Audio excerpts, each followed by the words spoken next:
I'm here with Brad Wydra of Touring News, who has been kind of a climate, microeconomics, policy journalist, streamer for a little while now. Would you like to tell us about what you've done and why we can talk about the Fed today? Yeah, thank you. I appreciate you having me on. Brad, nice to meet all of you. I guess it was Mark Blythe's 2019 video, Global Trumpism, that was kind of like an hour and a half long discussion that he was giving about the state of corporate debt markets. That really kind of, I saw it in that summer, and it really began to make me not not focus, I guess, as much on like individual or smaller issues, but want to go like as far up the ladder as possible to understand like what's really kind of impacting many nations around the world, or kind of the broadest way to look at the system. And then from his research, I kind of was covering the 2019 Lebanese currency crash and collapse, and helping people maybe understand that the relation that had with the United States breaking away from gold. Gold, inflated almost like 20x after it was depegged and so forth. So I've kind of just been interested in the macroeconomic world, and I feel that there's not enough attention paid to it at a high level from certain groups. So that's kind of like the niche role that I've been existing with. Yeah, so I am also one of these people who's kind of a macroeconomics junkie. As a Marxist, I've been incredibly maddeningly frustrated by how few Marxists are actually talking about, the basis of what we believe. And I realize that you do have to modify like Das Kapital to talk about modern economics because it assumes commodity money leading to commodity-backed money, and while Marx talks about credit money and other forms of money, he doesn't ever really get to it in his analysis because it wasn't that particularly relevant in the 19th century, particularly the first half of it. So that leads us to today, and I can break down people who talk about money and modern monetary theory basically in kind of three camps. There's the neo-chartalist legal school. There's like the post-Keynesian school that has kind of been subsumed lately under the neo-chartalist school. And then you can divide the reason why there's three camps is you can divide that into people who think that national autarkies are how economies work and people who don't, frankly. And it's kind of that simple.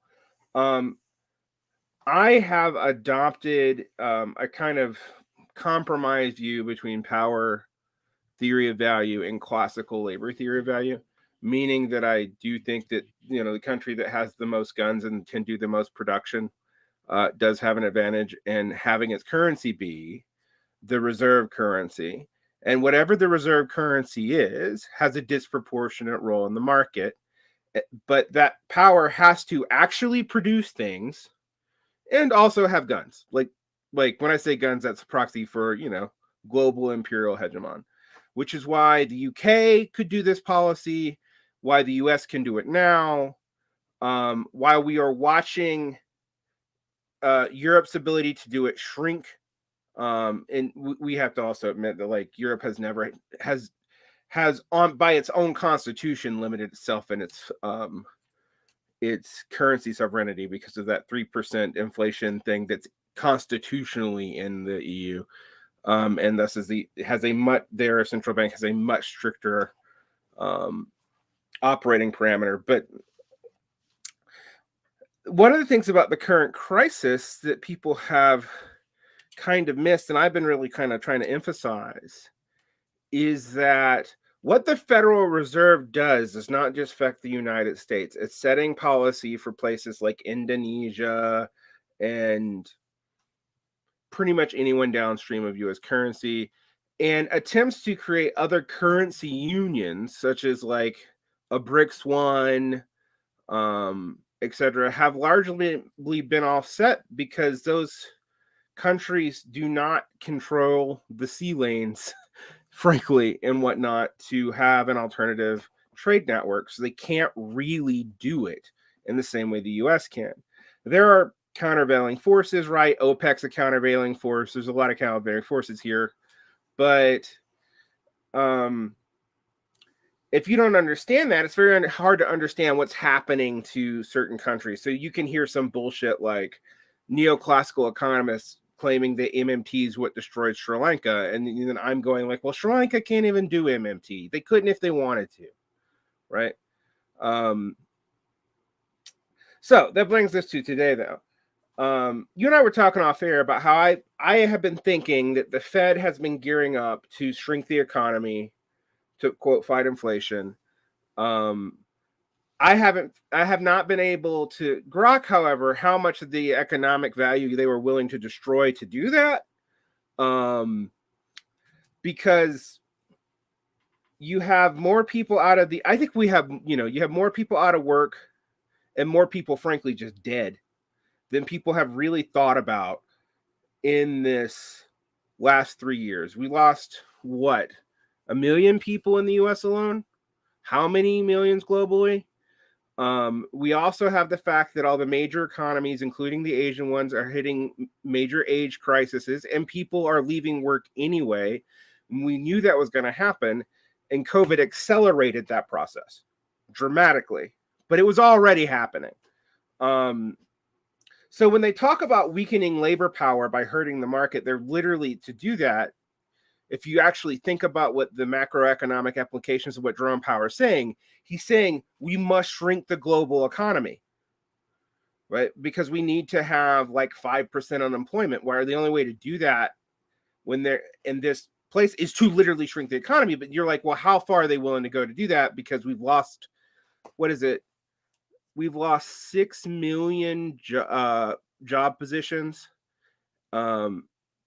Now that makes it sound like anyone can get a job right now. And I would say, yeah, they can get a job. They can't necessarily get a good one. There's all kinds of arbitrary roadblocks, and companies have been using the situation. I was also going to add in to the people that are out of work or so forth. I mean, I live in Mount Carmel, Pennsylvania, in like a pretty, rusted out part of the coal belt and so forth. And there's a lot of people here that have a 40-hour-a-week job, but they're still having to stack credit card debt because there's no way that they're able to pay for everything.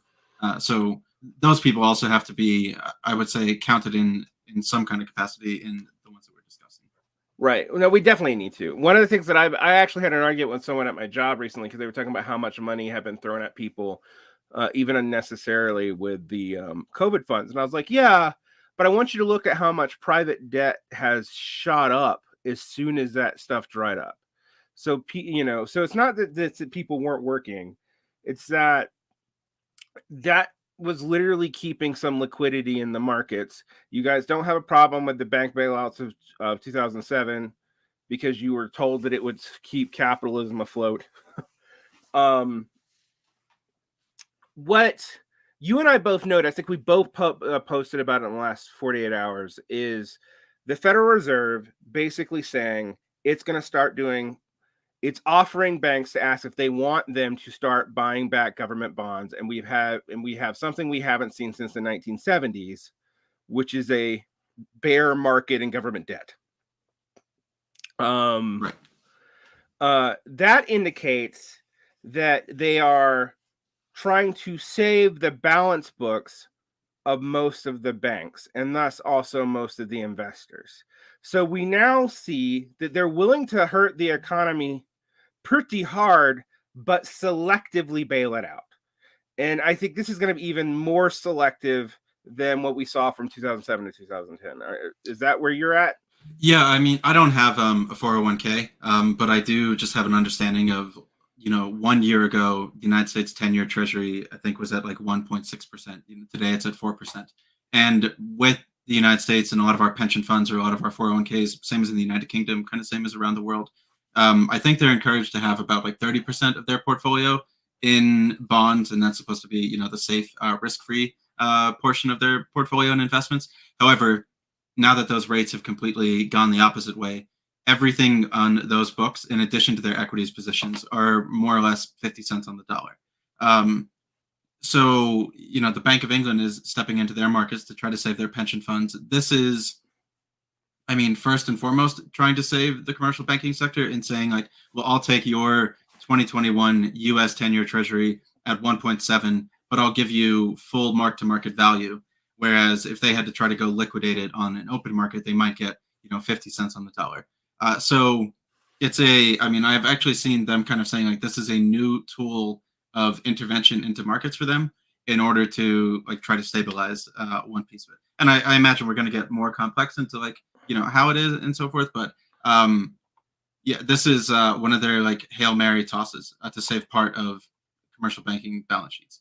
Right. It sounds very similar to quantitative easing. For those of you who don't understand quantitative easing, I've tried to explain it. It's basically, first of all, you need to know what open market functions are, which is where the Fed buys bonds from the Treasury to hit its interest rate balance by purchasing power.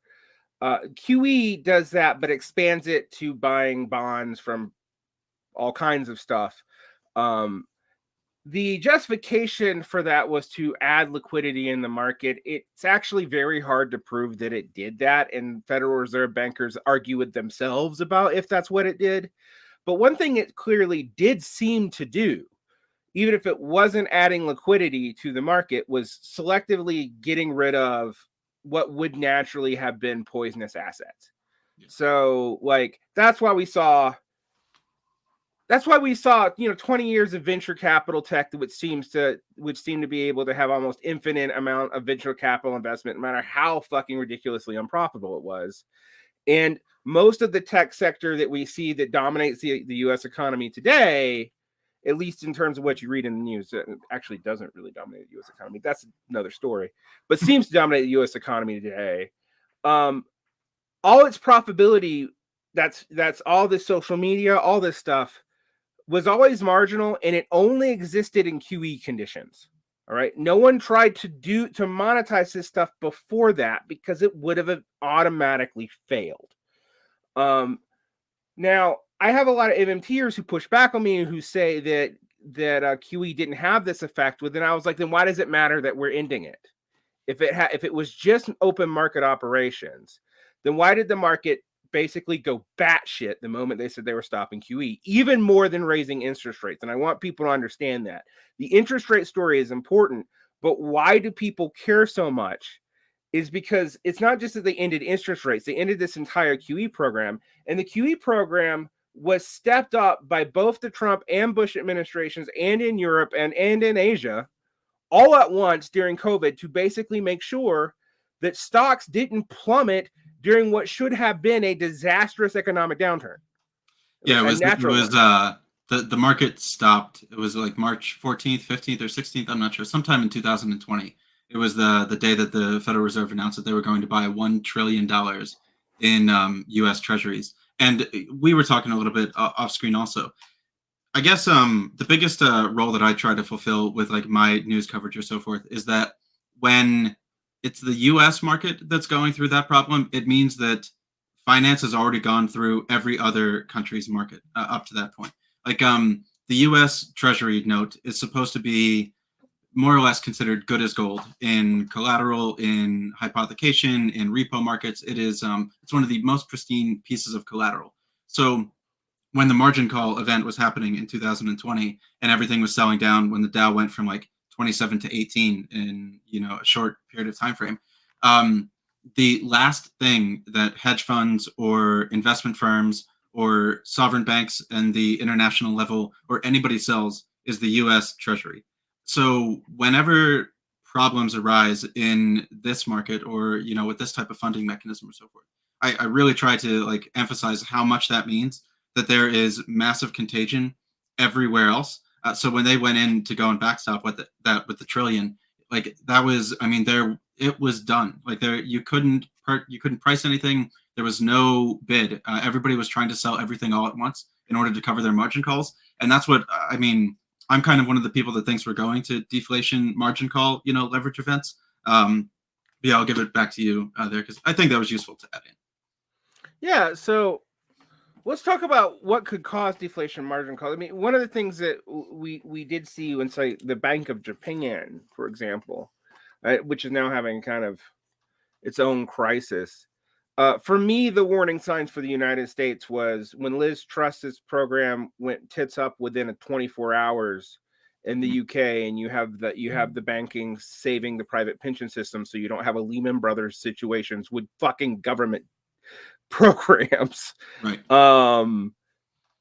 But then you looked at, and I'm like, well, Japan's hit a wall. It's had a deflationary crisis, semi-deflationary conditions and crisis, and it couldn't even seem to reverse that. It wanted some inflation for like 20 years, and then you have massive currency devaluing overnight. Not to the level like Sri Lanka, but for Japan, a big deal, because Japan's always cited as one of these economies by MMTers that can do and pull this stuff off. Because I think Japan is kind of proving some of the limits of that school of thought at the moment. To talk about this one, I guess a little bit, they're down 23% against the dollar probably in a year, and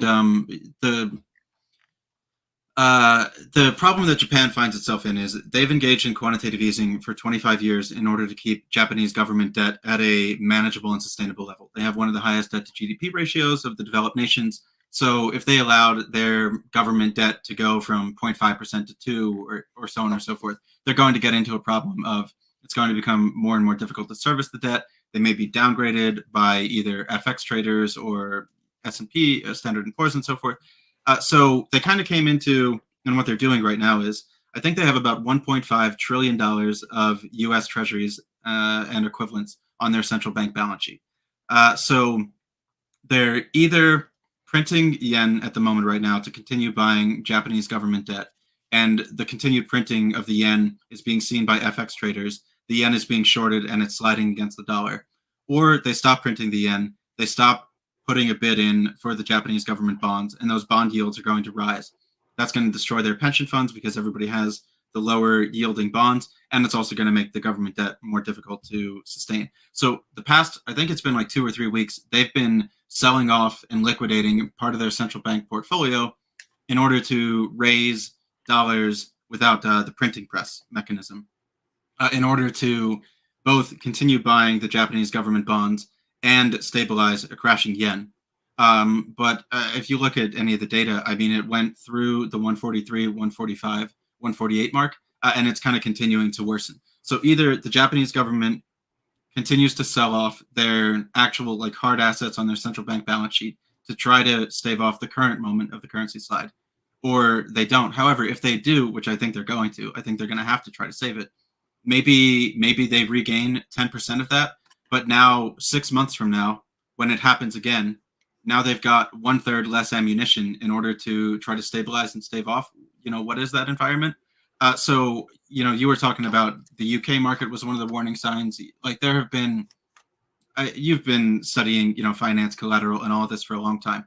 And you've known that these events or margin calls or currency problems were coming. It's really just been, we had the dot-com bubble, and that kind of got papered over. There was the Southeast Asian crisis in the 90s, late 90s, then the dot-com bubble, then Lehman Brothers and the global financial crisis was kind of hedge funds. COVID was kind of like a world crisis, but it wasn't a central bank sovereign world crisis. But now the problem is almost every central bank, from my understanding of things, is just in a position where their bond yields are getting out of control. Their currencies are crashing against the dollar, which is adding to their bond yields getting out of control. And maybe one thing we haven't mentioned yet is I think a big problem both in the United States and internationally has always been capital flight. I talk about capital flight in the sense of like my town of Mount Carmel, Pennsylvania. Nobody wants to invest here. Nobody wants to go ahead.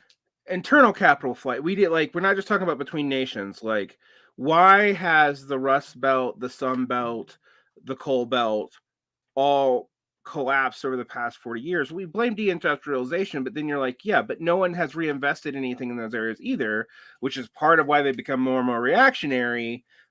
Frankly, it's had a political effect. And there's no effort to undo it. And frankly, I will say this, and this is a critique of the reformist left. They also don't have a program for that.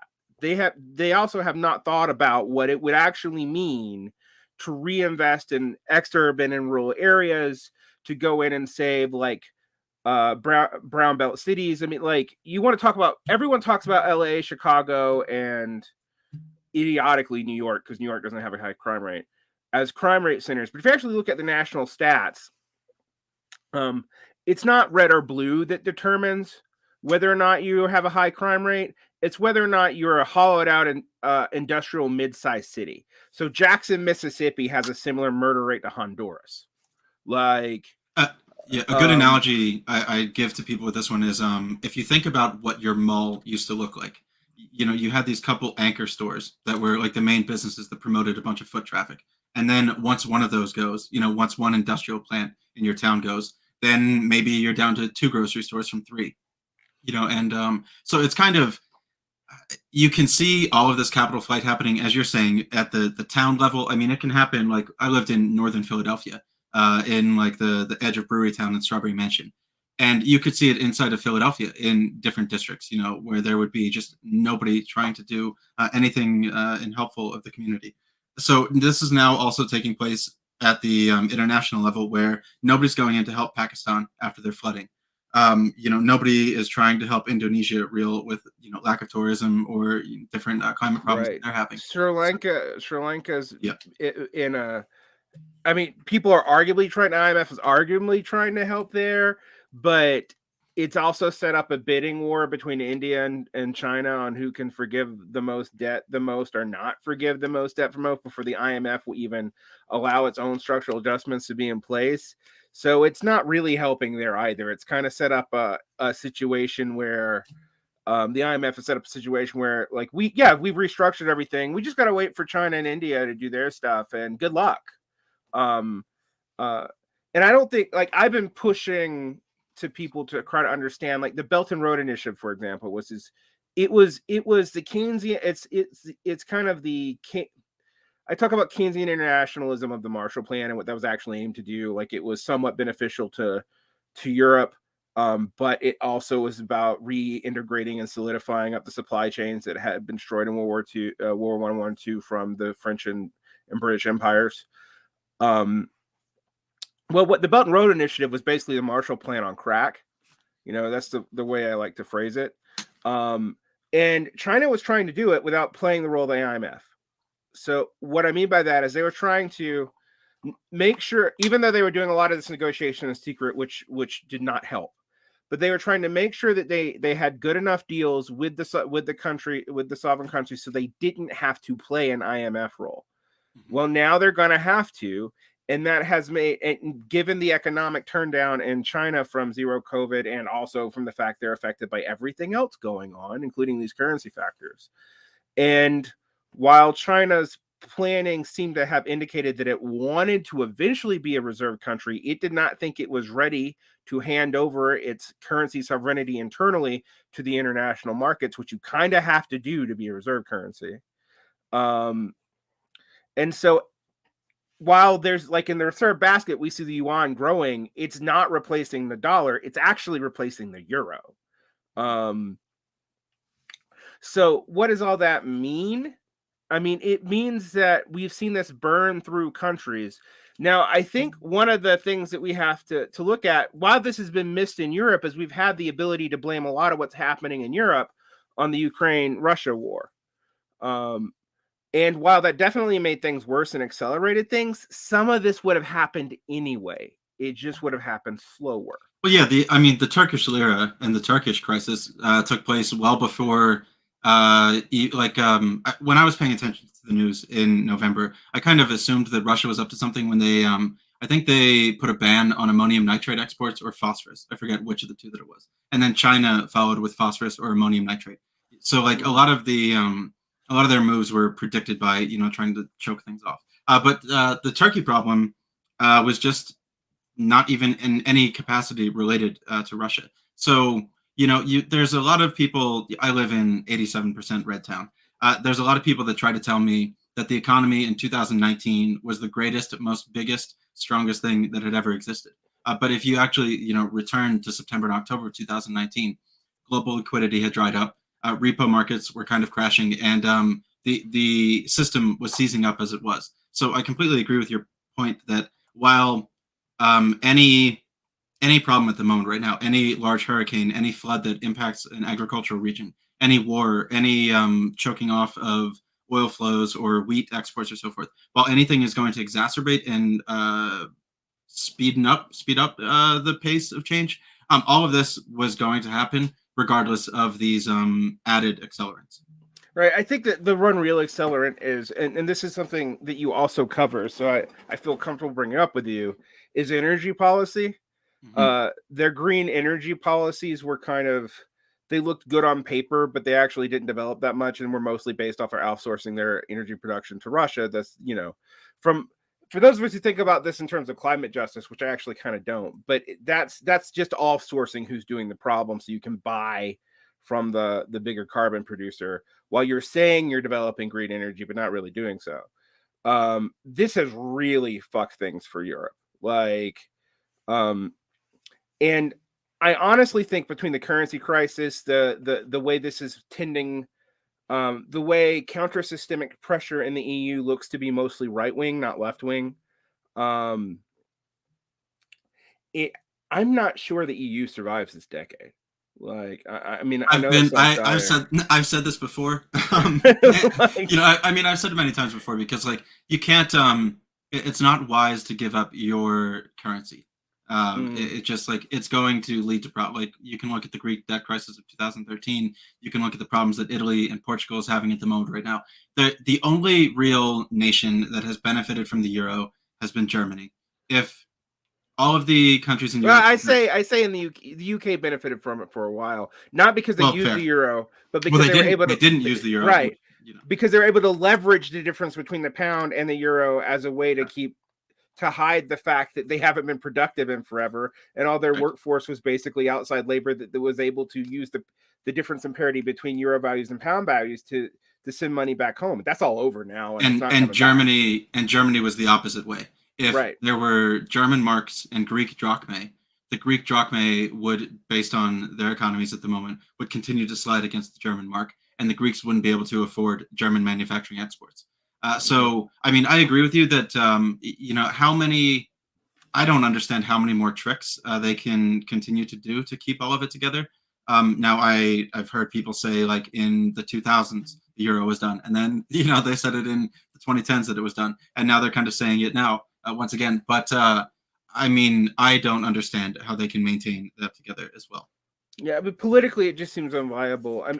One of the things that I've been pointing out to people from the scholar Joel Wainwright and who's a climate scholar, so it's actually interesting he was talking about this. But right-wing populism actually, in the abandonment of neoliberalism as the conservative framework, actually came to the U.S. late, not early. We have been seeing this in the periphery of Asia, in parts of Latin America, and in Europe, particularly in the quote pig countries, since 2004, 2005.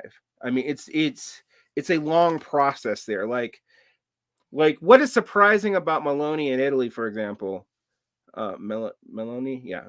Anyway, yeah, is that it's not just the North anymore. So Berlusconi's coalition and the Liga's coalition was all based in the North. Now there's an equally super right-wing coalitions in the South that are supporting the government. That's actually, historically speaking, a huge change, because it means the poorer, more working class regions of the country have now given up on the center left, and they do not see a further left alternative. That's what that indicates. You see these trends everywhere. North America is a little different. And while I do think we're going to see a de-leftifying, for lack of a better term, of the American political discourse, what I don't think we're going to see, and it's going to give a lot of people a lot of false hope, is Trumpist at the gates immediately, because some of their stunts have been transparent, and they don't have an answer to this either. The economic policy between the Democrats and the Republicans after Trump is not that different at all. It was never hugely different, honestly, since it's really never been that different. But the difference became even less pronounced under Trump, because you have selective neoliberalization.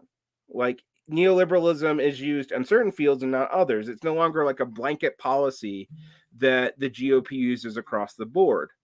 And by that, I think we have to define what I mean by neoliberalism, because it doesn't just mean free markets or laissez-faire markets, because it's never been that. It means public-private partnerships that were something that were kind of actually experimented with Fordism, but without the welfare supports that Fordism had.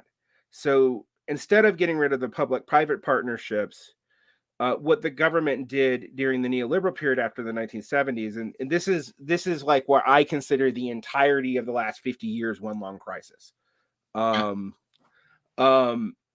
What it really did was to buy time off of the negative probability dip in the developed world, which we hit incredibly fast. I think people don't understand. Like, we went from being, so we talk about, for example, Xi Jinping's China as being super productive because it's been maintaining growth rates of like 8 to 6% until very, very, very recently. Now, I don't know if people are old enough to remember this, and I don't know your age. I'm in my 40s, but I do remember when I was in my 20s and early 30s, everyone said that China would fall apart the moment it dropped down below 10% growth rates. So there's been a constant reframing of what's going on with China and growth rates. But what I can tell you can see, and this should even make the China fan somewhat uncomfortable, is it is hitting the same developmental patterns that you saw in the United States after World War II into the 1960s. You just see profitability drop-offs, and it's not there. Well, this hits a crisis in the 70s, and I think everyone kind of knows that. You heard about stagflation, you heard about the ends of Keynesianism. All policy to me since then has been trying to find ways to inject profits selectively, but at increasingly retrenching from the public. So like, we're no longer sharing stuff because there's not as much to be shared. And that is not to say they couldn't do more. That, like, Europe is proof they could do more. You could take a more public facing negotiation of this decline. But if you took a European model, we would have stuff like European unemployment rates, and like the youth unemployment rate in Europe has been 20% my entire life. Like, it's like, people who think this has been going well have to only look at the stats selectively. And I think what we saw in 2004 and 2005, and this is when I became a leftist, was I started noting that, like, people are doing investment bundling and buying things and building things in places that just seem irrational. The only reason you would build, like, people building huge McMansions in rural Georgia and in Rust Belt, Pennsylvania, which we saw. Oh, no, not as much in Rust Belt, Pennsylvania. I'll only be 30 seconds here. This is what like the finance people would say is like pushing you out the risk curve. Because rate of return on all other types of investments has been diminishing over time since interest rates have been going down over time. You're continued to seek those profits and returns in riskier investments and or assets or portfolios. But yeah, back to you. Yeah, exactly. Which, by the way, has led me to be baffled by the fact leftists have been arguing against declining rates of profits. Just totally fucking baffled. Because I'm like, it's the one thing that we argue that we actually have objective evidence for.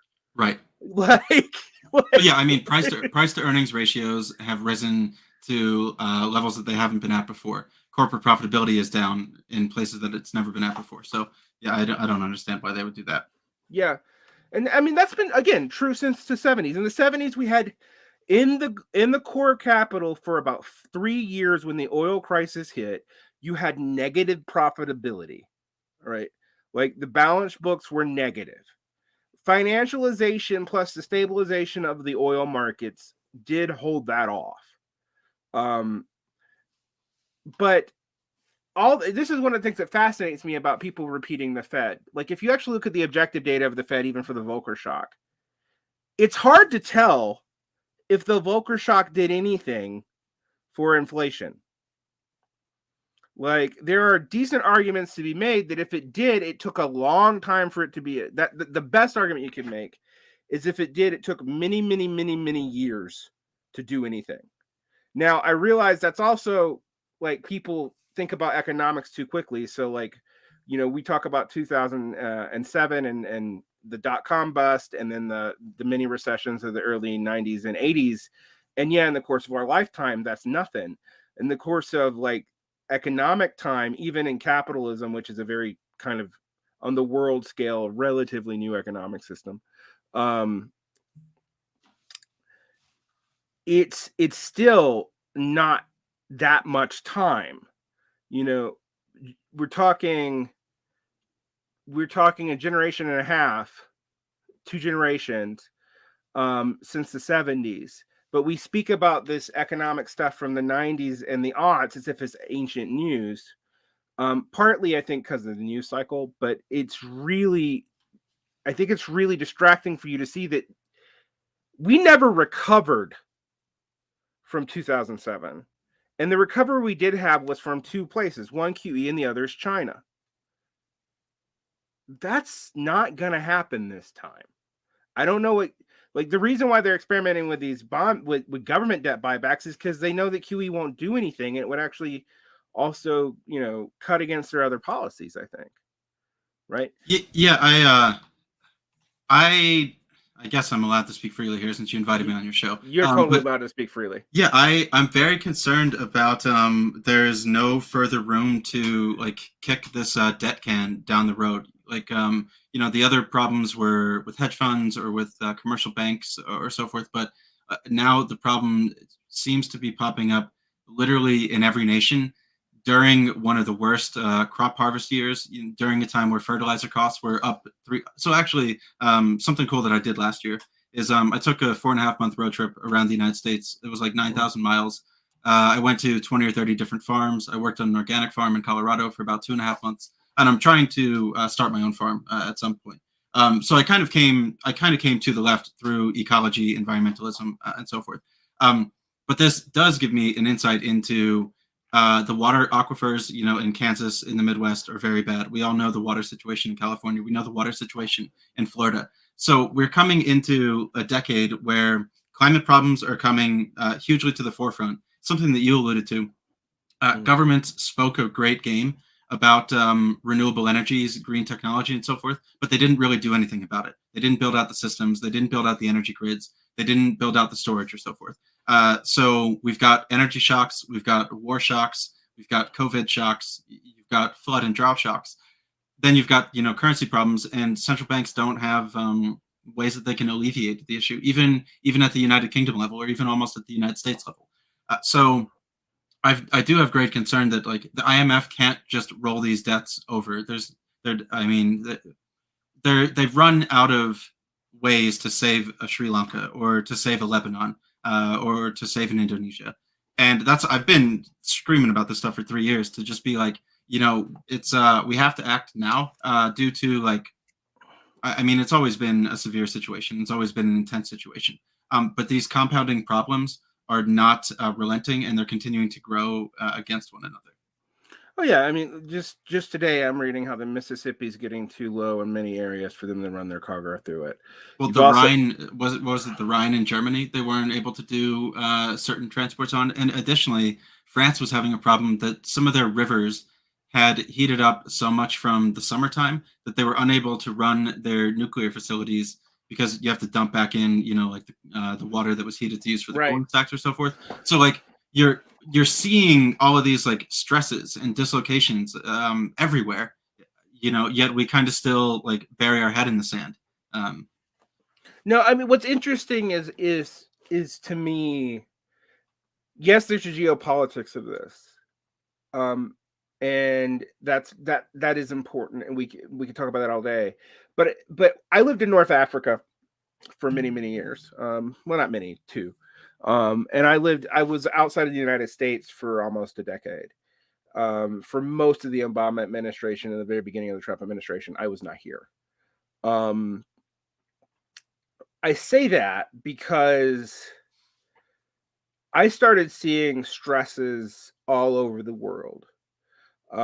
And a lot of leftists naively thought that they were cutting in a left-wing direction, and they initially seemed to. But then when nothing could happen, they cut the other way. Or basically you'd see like military demagogic stuff being established. And we've even seen this in fairly developed places like South Korea, where like you had 2 different conservative factions fighting each other. And I'm not going to get into the fine print of that. Basically, you had a Christian conservative faction fighting a Buddhist conservative faction. That's the Imun Bak versus the PAC administration. Okay. The PAC administration goes batshit insane with corruption scandals, and they're able to put in a kind of milquetoast center left government, and it doesn't do anything significant, so it's gone. And we saw this in Italy too. I mean, it's not like it's been a clear straight march from the populist right to the populist right. There have been center left governments consistently temporarily coming to power, not being able to achieve anything, and be gone. And I don't even want to think about what's going to eventually happen in Greece. Mm-hmm. The reason why I think all this needs to be taken together is they are affecting each other. The policies that lead to more volatile geopolitical situations are around energy transfers. The energy transfers are what backs up the money in a lot of ways. I mean, it's not just a petrodollar, but it is a petrodollar. And to agree with you even further, when one country begins engaging in protectionism, many have to follow suit. You know, like as the United States started to turn inward, specifically under the Trump administration, you know, looking at tariffs on Chinese goods or, you know, this one or that one or so forth. Now you've gotten to a point where India has put a rice export ban, and they're like I think they're the second largest rice exporter. Indonesia has a palm oil export ban. You know, China, as I was mentioning with the phosphorus, Russia, as I was mentioning with the ammonium nitrate. So, yeah, once one person protects, everybody falls back into their shell. And all these nations are more internally fragile because they've outsourced most of this. So this is where I get into investment chains, right? And even in the core, all right. The United States is a core, although when we really talk about it, I use world systems theory because I'm also from ex-urban area. And I'm like, you have to apply this also within the core countries. So basically, 3 urban areas have been eating up most of the resources of the country for a long time. And because of tax flows, and because they don't realize that those tax flows were actually protecting their investment, literally, you know, they would complain that like, oh, well, we pay more to taxes than like red states get back. Well, yeah, but you also get more back from rentier options, the government developmental contracts and stuff that you're not counting into your payback. You're just counting in like direct payouts to say military bases, right? But I bring this up because basically New York, the Bay Area, LA, Washington D.C., and Washington, Seattle, and to a much lesser extent Chicago, have been brain draining and sucking the resources out of areas, not on purpose, but it's just there are no jobs for anyone who can get out of rural and exurban areas, so they have to go into the cities. That COVID actually has reversed that, and that's going to have effect on politics that I think I think both the Democrats and the Republicans miscalculated. But why has that been happening? All right, and why is that bad? Well, the first sign of it for me was the baby formula crisis. Because one thing that became clear to me, it's not just been that the government hasn't been investing in infrastructure. Mm-hmm. Private businesses who produce physical commodities that are not highly profitable because of either luxury tax or rentier goods have also not been investing into infrastructure. And COVID exposed it. It only took one factory to have a problem in the United States for the entire baby formula market for half the planet to go insane. Mm-hmm. All right. That indicates that no private investors, and you and I know this because we follow these stock flows, have been investing into physical commodities. They're considered low risk, but incredibly low yield. Mm-hmm. And so there's no profits there. Well, that means that the stuff we actually use and the stuff that actually keeps this massive internet infrastructure and all this tech rentier stuff possible, because the other thing I want to point out to people, it takes a lot of energy and infrastructure to maintain the internet. You just don't see it. So all this stuff, that stuff is actually not being invested in, while we've been investing in stuff to capture money from apps and this, that, and the other. And then, and this has been talked a lot about by liberals, so that, you know, people are more familiar with this. But there was a transfer in like from about 2017 onward to try to use the developmental markets of software to build everything. So everything moved from stocks to flows. Like, and by that I mean people stocking things versus floor with things. That's crazy when you start thinking about food. The big example is superconductor chips, and now we're having like I don't know if you've been following this, but I think you have. We're gonna have a like China conductor chip market's about to take a real hit because we just basically made it impossible for most Americans to work there, even if they're dual citizens, and work in that field. But we're also isn't there also something that we're not exporting to them that they need right within it too, or something? Yeah. Which, by the way, means that Biden did more in that one action to shut down the Chinese markets than Trump ever did. Just, Trump stuff was show. It has an effect, but actually it probably hurt U.S. farmers as much as it hurt China. In fact, it certainly hurt U.S. farmers as much as it hurt China. To give since we're talking about heavy things, I guess I'll share a story. It's not a light story, but when I was working in Colorado, I was working on Metacarbon organic farm, USDA organic farm. I was there for like 2.5 months, one of the greatest times of my life. But I was talking to a lot of the people that had, were living in Colorado, were working on these farms and so forth. A lot of them were from small town Minnesota, small town Pennsylvania, small town Alabama. And they were like, yeah, like, I mean, the conditions back in my town were such an uphill battle to get anything done. I just wanted to go somewhere that was doing better and that I could actually like be a part of something and build something. And I was actually offered multiple different positions that were good jobs, in Colorado, and an opportunity to kind of get out away from, my 6,000 person town here. But if we continue to make those moves and to just go to somewhere that it is, okay or whatever, we're going to have 2% of the country that has their head above water, and 98% is just going to be discarded and forgotten about. Have you read Phil Neal's Hinterlands? Because there's Michael Lind. It's been recommended to me. Yeah, Michael Lind does the kind of center-conservative version of this that the National Conservatives use, but Phil Neal frames it in a kind of far-left Marxist framework. But they both describe the same thing. And I will say this, I've been incredibly frustrated by the fact that even when it comes to I follow union stuff I don't know if you follow this. I haven't seen you talk about it. I follow union stuff very closely. I'm a union rep. I've been pointing out all this talk of like renewed union activism is true in the sense that you see renewed worker action and that you're seeing new unions form in certain areas. But old unions, which saw a slight gain from 2012 to 2020, saw all that game undone in 6 months during COVID. Interesting. So 10 years of unionization work was undone in 6 months.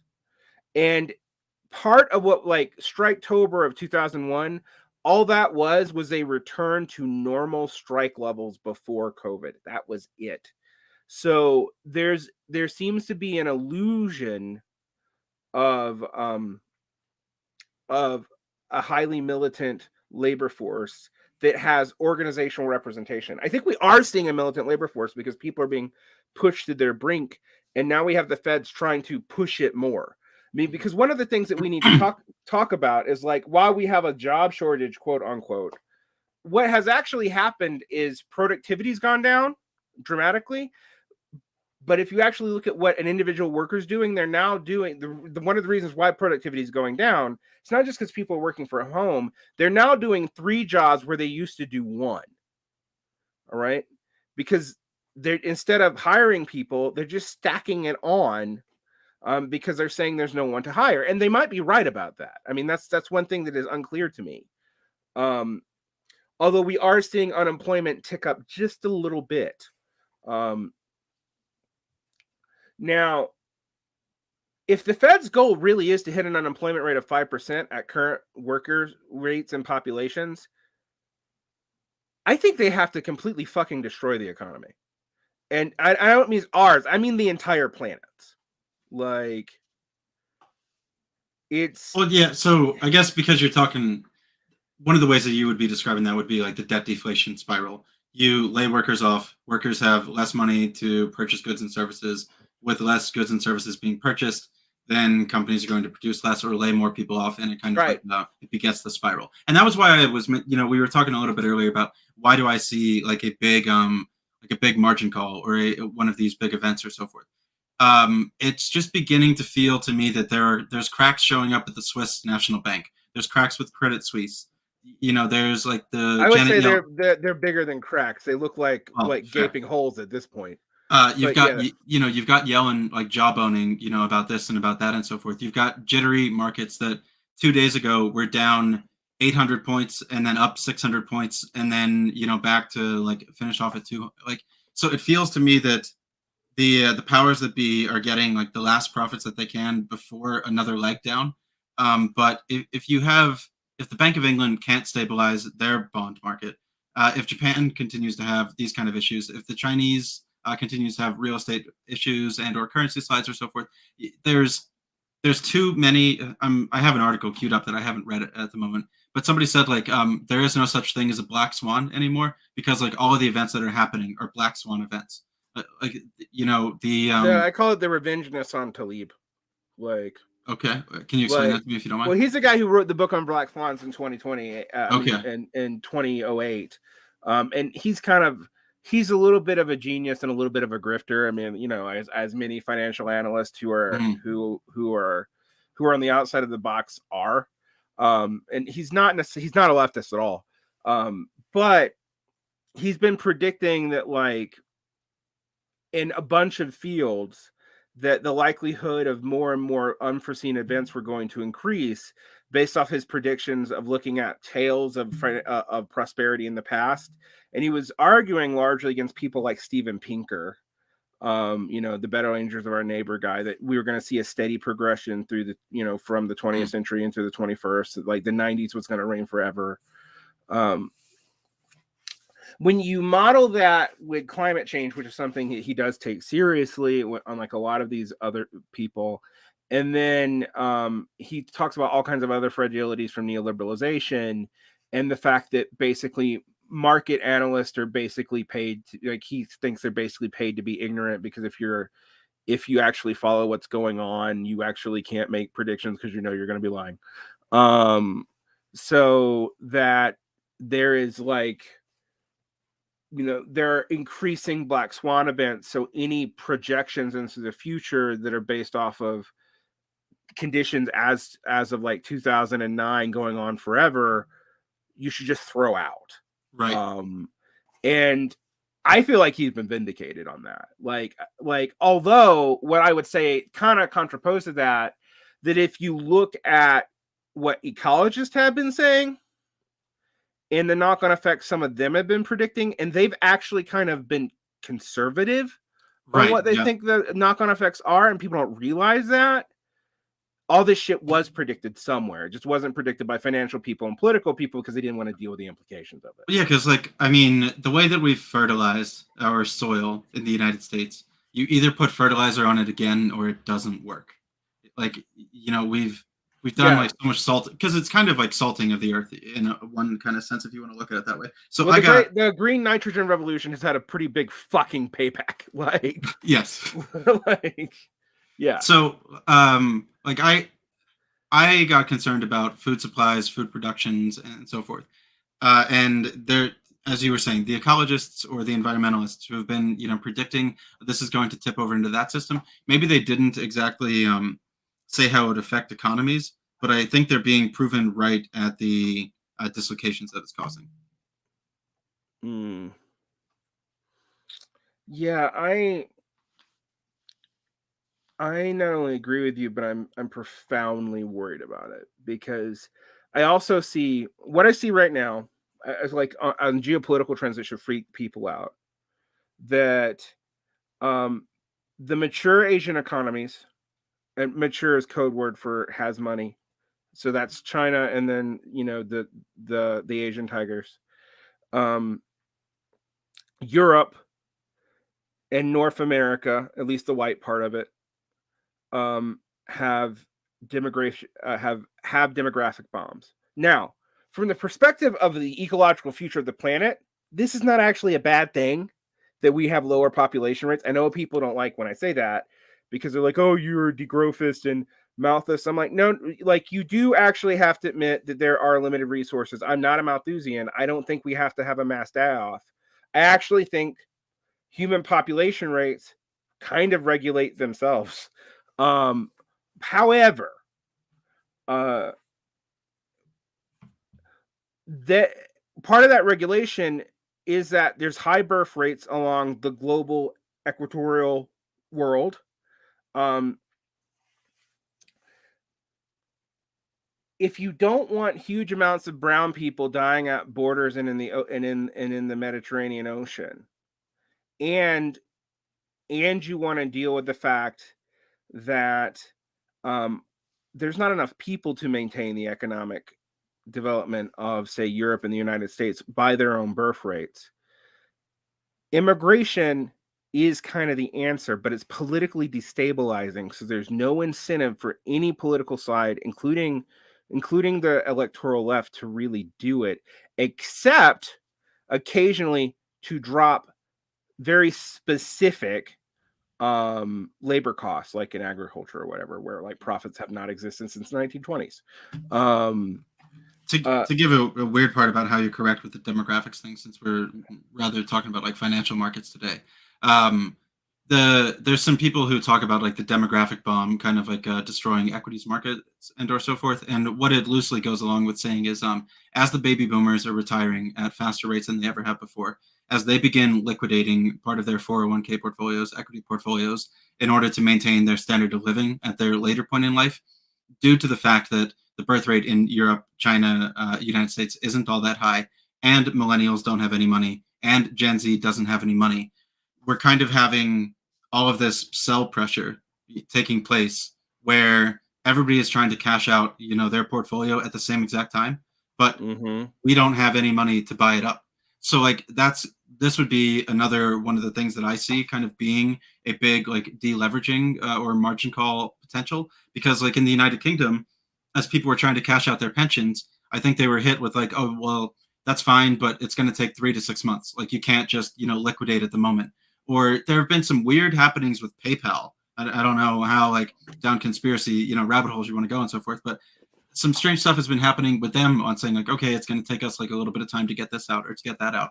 So coupled with the labor issue, you've also got a systemic financial issue where everybody wants to sell at the same time. And our generation is kind of like, we don't like your financial system anymore. We don't want to prop up, something that we know that doesn't work. And even if we have jobs, we don't have a 3% matching that we used to have with our companies. That was more of a thing of, I'm 33. So maybe some people that were in your working demographic, well, actually, when I started my job, my career, and I totally scuttled this because the job was terrible, but I worked at an unnamed insurance company that gave me a pension and a 401k. The year that I worked there, they dropped the pension and they moved the matching to profit sharing.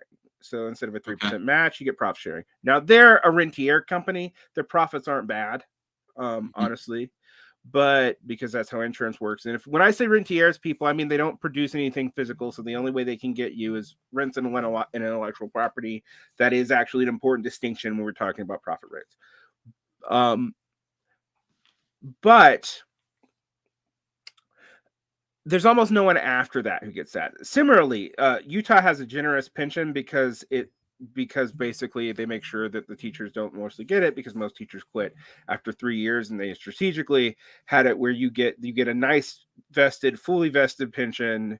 Fully vested 401k now. It used to be a pension. Now it's a 401k, but the fully vested 401k at 3%. After you've worked at the job for 4 years, it's set at 4 years specifically because most teachers, 50% of the workforce of teachers, don't last more than 3. Yep. So for the average new teacher, they're not paying out anything. And if they didn't do that, their pension system would be insolvent. I think that I was reading, this was a little prior to COVID-19, that in order for the New York pension system to remain solvent, they had to maintain like 7.8% returns on investment year over year. And that, again, is what we were talking about, where it pushes them further out the risk curve to try to engage in double B corporate debt or triple B corporate debt, because they're not getting these returns elsewhere. And then that leads to greater systemic risk inside of these events when you have a liquidity spiral or you have one of the events that we're getting to. Yeah. So I think we're going to see a lot of insolvency that wasn't planned. It's not going to hit the same way. For example, I don't think you're going to see national teachers layoff in the United States because we did do the 30-year fixed mortgage, which has closed home ownership for most of 2 generations, unless you were very lucky. I fucked my chance for that up. And the only reason I ever got it was I went to another country to work for 10 years. Not to get too disparagingly personal, but most of the people I know who are younger than me will not even get that, even if they did what I did. Mm-hmm. And I say that because I had friends who were able, because they were slightly better off, to buy a small place at like $200,000 in like DC in 2003, and if they survived a lot of them also got it in 2007, and if they survived the tough few years of the crash, they were selling their homes for $1 million in 2020. Mm-hmm. Now that's not sustainable if you care about public housing policy. It's totally sustainable if you view housing policy totally as an investment mechanism, and you stabilized it with moderately high interest compared to other countries. Like when someone was saying, like, the interest rate increases in Canada and Britain have been like from like 1% to 2%, but it's destroying things. Mm-hmm. And I'm like, oh, that feels so different. Mm-hmm. So we're not going to see the same volatility in the housing market that we did in 2007 for a long time. We might see it, but by that point, everything else is utterly fucked. So I just saw a $600,000 mortgage at 3%, which you could get last year, would be a $2,100 a month payment. Now at 7% interest rates, it's a $3,100 a month payment. Yeah. So yeah, there. The real prices aren't going down because of the interest rate. I was actually just looking at the stats yesterday. Mortgage payments are still skyrocketing, even though housing prices are not. Mm-hmm.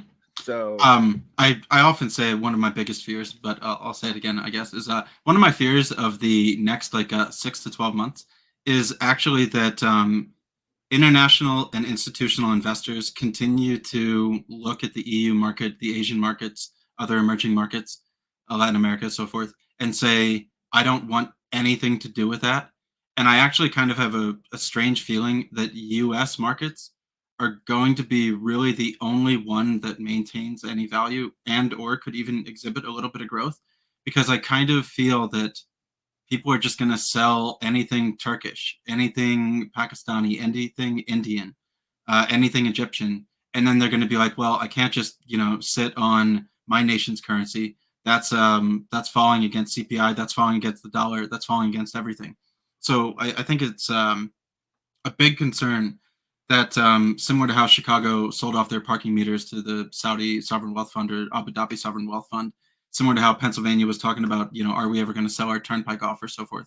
I think you're going to have more and more examples like the Swiss company that bought $1.1 billion of U.S. residential homes.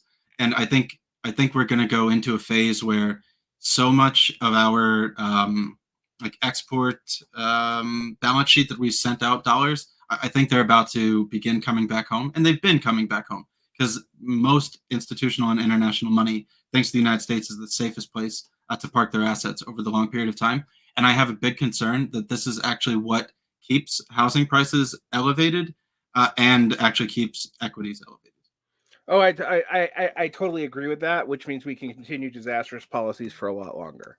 Yeah, so, that's actually the big concern, is that like, oh, well, it's not that bad here in the US. Like, why don't they just get their shit together everywhere else? And it sickens me so hard in my stomach, because like I go out, I'm in working class towns, and I go out and I like, if you're gonna be listened to where I'm from, you have to be able to drink beers and take shots of whiskey with the guys, go out at nighttime, and you can talk to them a little bit. But they don't need any other reasons around here to think like America number one. And like, why don't the brown people just like get their shit together? Like, it's already so bad in this area, that like entrenched and ingrained mindset, that it is concerning to me that this is going to exacerbate that type of thought. I think so too. What I think and the only reason I think we're not seeing a massive right-wing turn is that the Trumpist concessions to the dying evangelical church. By the way, I say dying evangelical church advisedly.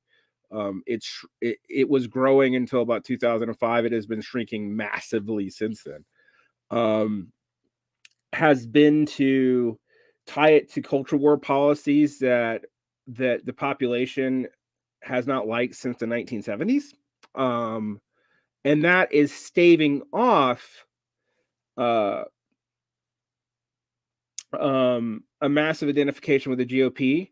But what has been showing up in poll after poll recently is that there's been a turn, particularly amongst, this is interesting, any of the few bits of labor that are still tied to the Democrats, any of the, and including, and then also college educated people of color, particularly Latin and to a lesser degree, Black men, do not identify with the left or with liberalism anymore.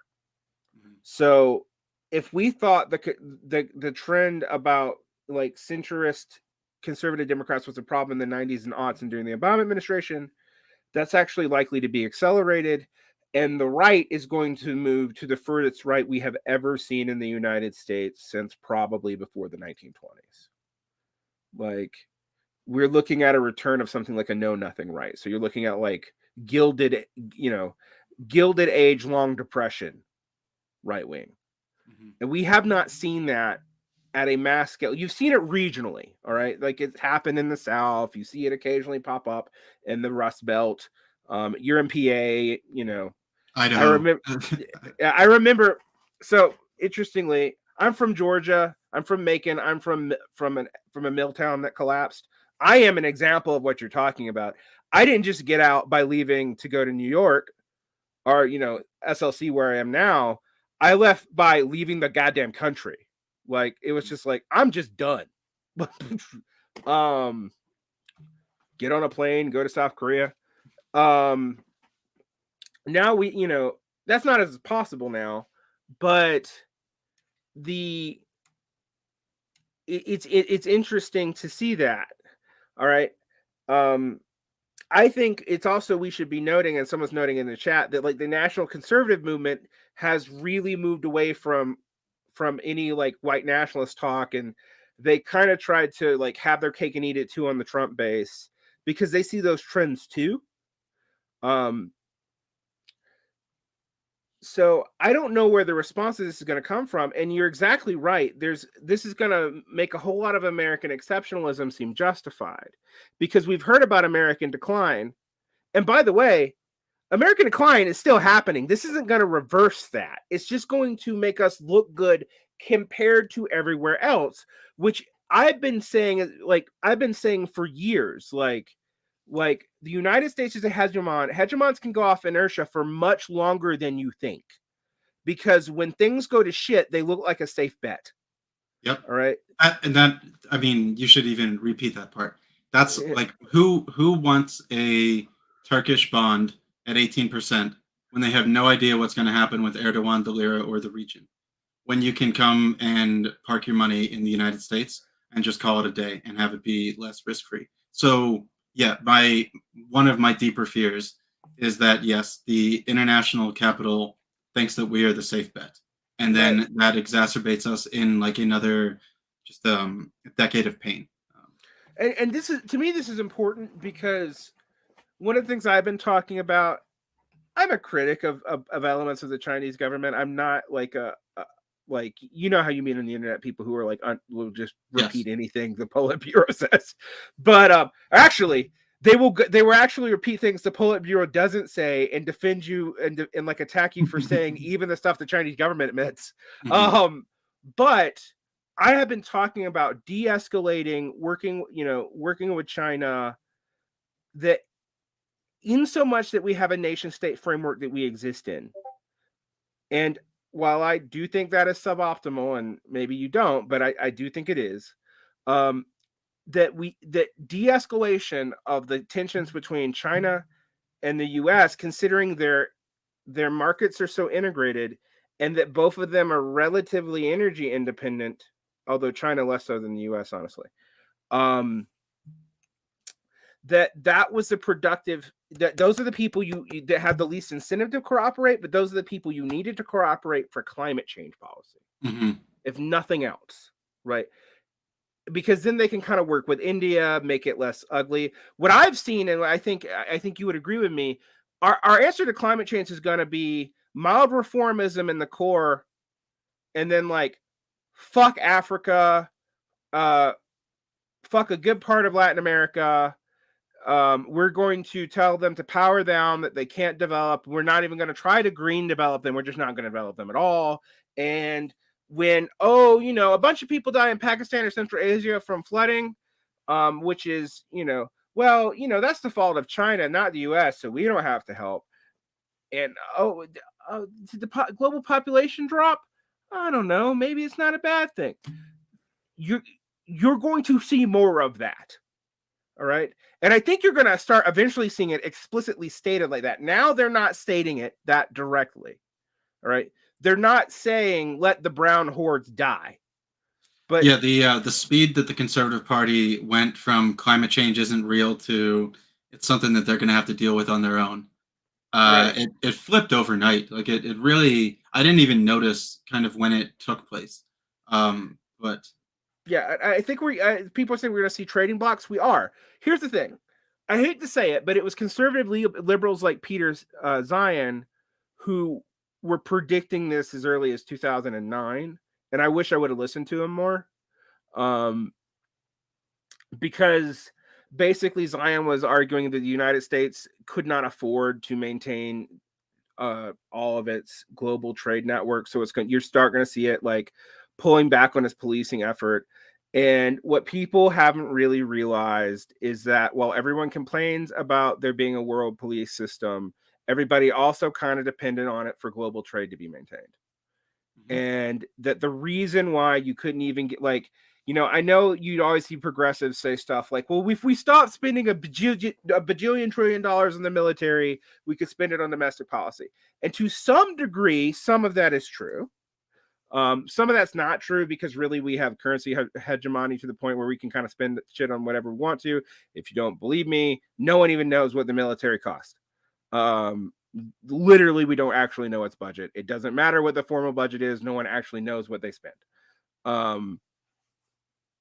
However, I think that there is a real sense that even in terms of productive capacity, we couldn't do that forever. I mean, even if you're not thinking of terms in cost of currency, you and I know that currency is a proxy for productive capacity. And if we don't really have it, it doesn't matter how much money we have. And even under MMT theory, that's one of the reasons you might start to have inflation.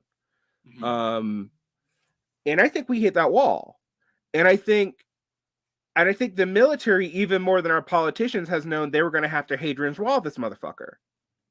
Like that they were going to have to fall back, that they were going to have to shore up, that the drone campaigns weren't maintainable, that they're going to have to quit giving a shit about the Middle East, and also because it wasn't really in our oil needs anymore. And there's a whole lot of things going to that. I mean, you and I also both know that we're almost spending as much energy capacity to get oil out as we're getting from it at this point.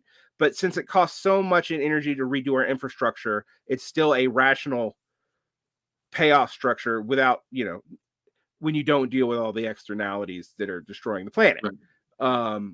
You just factor that out. But because it's not rational when you do that. But if you factor out all the externalities, spending as much money to get oil out of the ground as it takes as you get from using it, still makes sense because you have to invest all that money in changing all the infrastructure. One thing that frankly not done.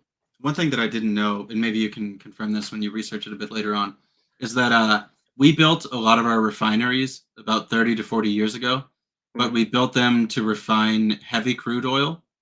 And now that the shale revolution has taken place in the United States, we're mostly producing light Brent crude.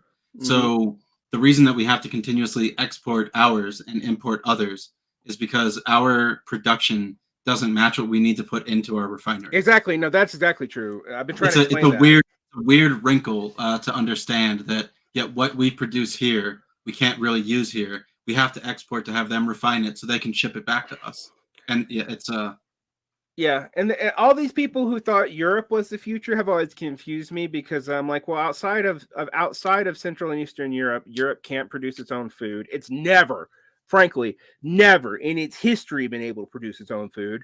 I mean, Roman Empire used North Africa as its breadbasket. Uh, Europe has mainly, for the last while, used either North Africa and Eastern Europe accordingly. Hence, why we have all the food problems at first.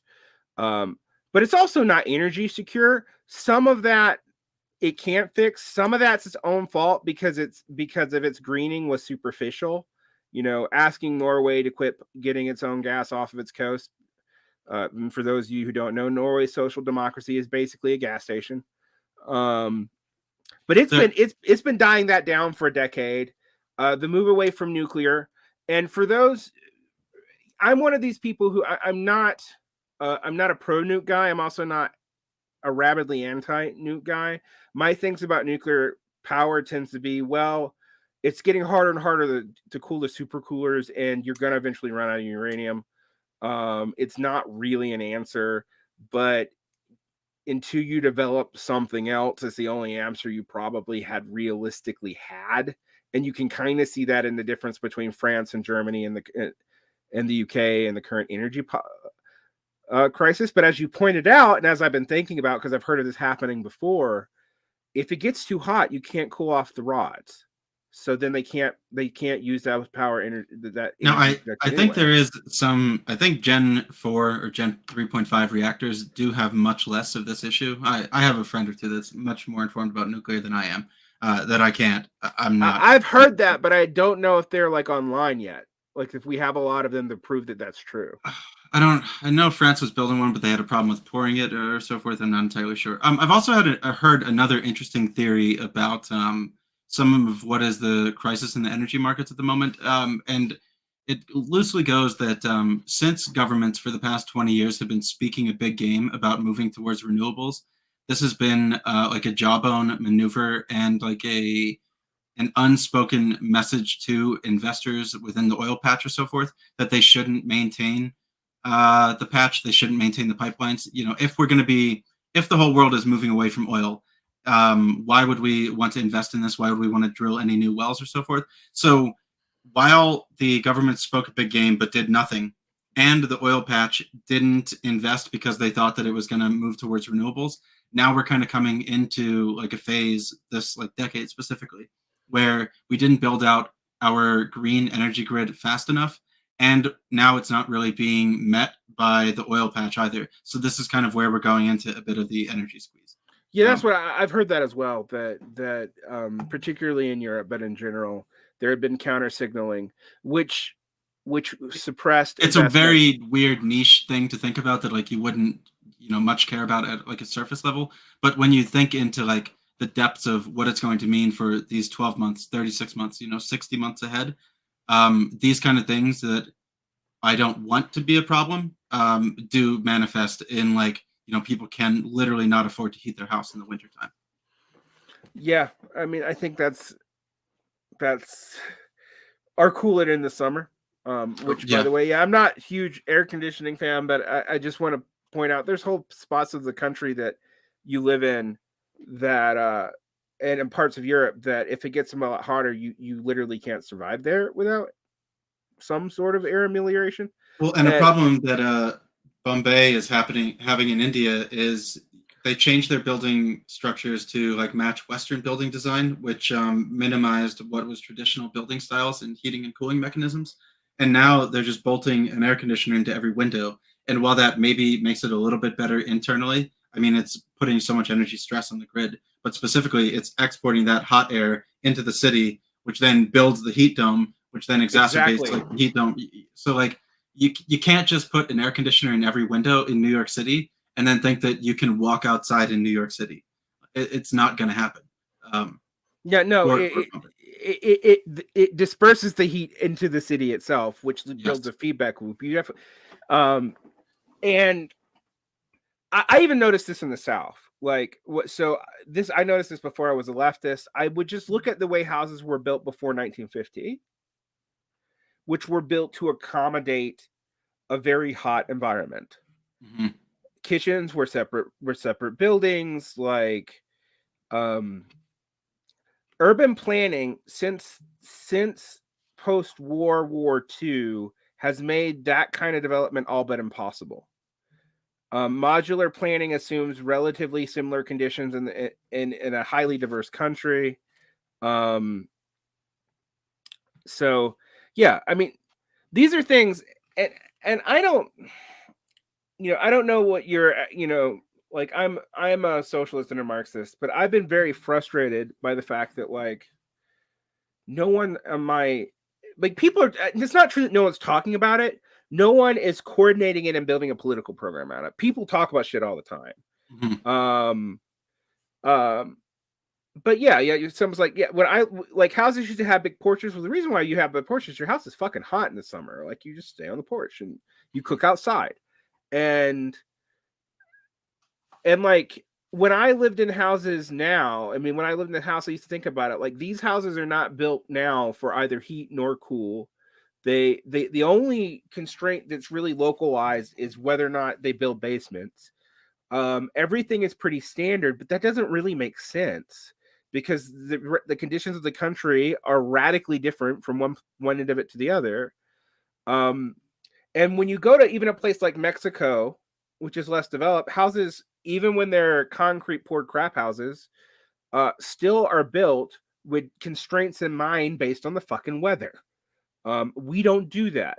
Which also leads me to this whole, like, well, when liberals are shaming people about using the air conditioning too much or saying, like, well, you should move somewhere else. I'm like, one, there's not going to be a whole lot else to move. Two, I haven't talked about this. Like, you and I are both from kind of small areas. I don't live in that area anymore. I now live in Salt Lake City. And I've moved all around the planet. But it took me getting a job outside of the United States to be able to afford to move when I was poor and in central Georgia. I didn't have the money to move, right? And people don't really grok that. Like, so I remember having this debate with someone, a teacher actually, who was from New York, and she's like, I don't understand why people just aren't moving where the money is. I'm like, well, people who can are. If you can get a degree and get out, you can, but we can't have the entire workforce being like hedge fund managers or even coders. Like, that's not, you can't support society that way unless you're going to think you're going to, like, use, like, migrant labor for all this, which maybe you do. I don't know. If there's only been one benefit from COVID, which there might only be one benefit, like mechanics, plumbers, and electricians, at least around here, machinists, you're getting paid more than you were before. Yes, that's true. Like the actual, like, value of hard blue collar labor. Now, I'm not saying that it's completely kept up with inflation, but if you have, like, a talented labor skill, or some type of whatever you'd want to call it, like educated labor, if you went to, like, a trade school or so forth, you are being better compensated, at least in my areas.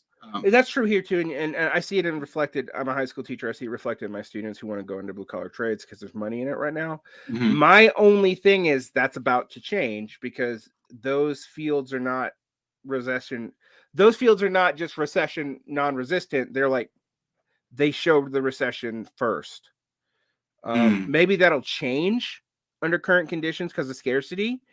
But in general, getting shit fixed is you're going to avoid doing when you don't have money. Yep. Like, my father was a mechanic, and, like, the worst times of the year for him were the best times in retail because that's the time that everyone spent their money on other things and they wouldn't get the car fixed. And while that's not true for plumbing, like, certain plumbing you have to get fixed, you can probably make do with a lot. So yeah,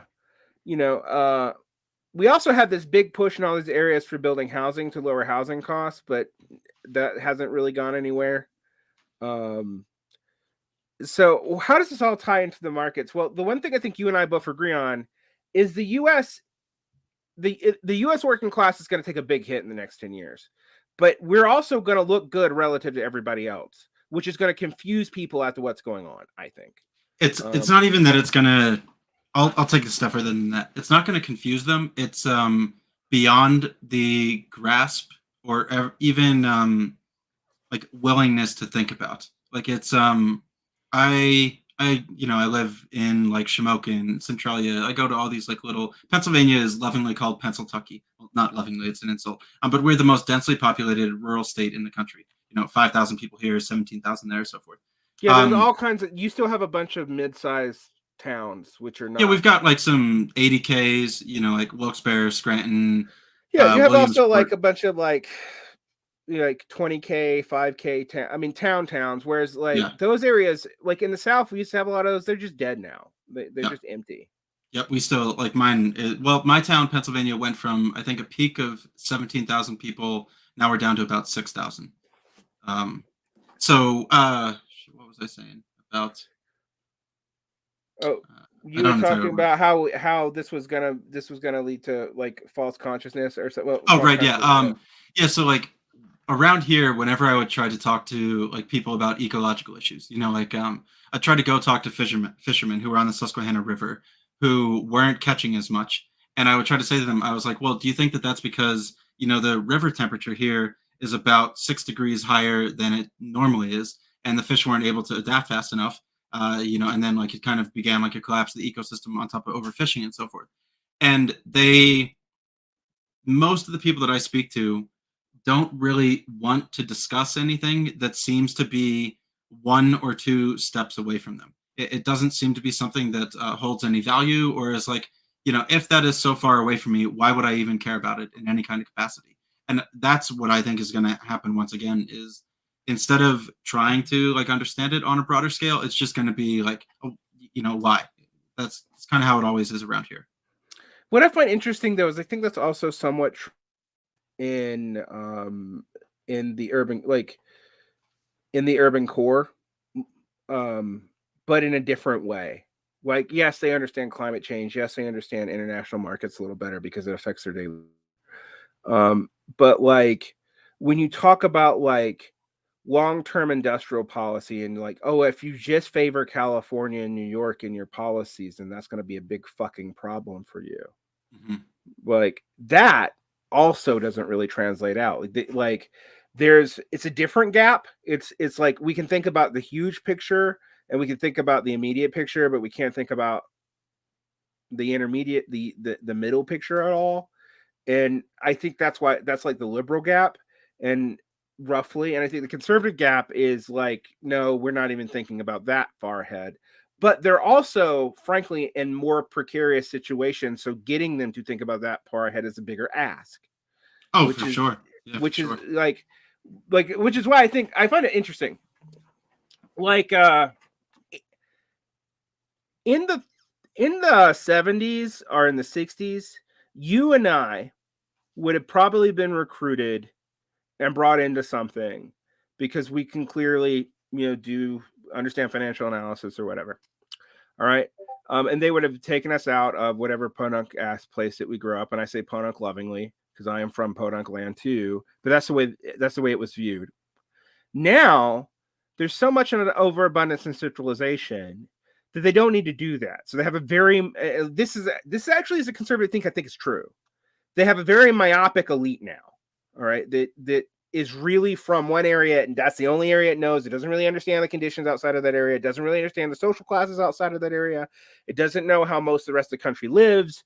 And when it does, it talks about them in broad base strokes that pretends that they're all like hyper racist xenophobes, which is not true, but also not true, right? Like it's very complicated in how you interact with rural people, right? You and I both know that pretty well. I'm fortunate to be from rural towns, and the fact that I went back to where I was, I went to live in Philly. I haven't lived internationally, but I've been, I guess, in maybe like 18 countries. I spent a decent amount of time abroad from like 2013 to 2018.